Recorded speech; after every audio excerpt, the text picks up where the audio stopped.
Sa patay, dalawang sugatan sa self-accident ng tricycle sa Maribeles, Bataan. Detalye na balita mula kay Danny Cumilang, RH37. Danny, good morning. Isa patay, dalawa sugatan sa self-accident sa tricycle sa Maribeles, Bataan.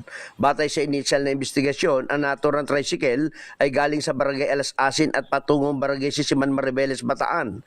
Pagdating sa Rosal Street habang pababa ng matarig na karsada ay nawalan umano ng preno ang sasakyan at hindi na nakontrol ang manibela ng driver na si Harris Jan Abilita, 20 anyos. Dahil dito bumangga ito sa isang nakaparadang scaffolding. Sa lakas ng bangga, nagtamo ng mga sugat ang dalawang pasahero na kapwa factory worker, habang ang driver naman ng tricycle ay nagtamo ng pinsala sa ulo. Agad silang isinugod ng mga responding rescue team sa Maribeles Medic District Hospital sa Maribeles, kung saan idineklarang patay ang driver na si Abilita ng doktor na sumuri.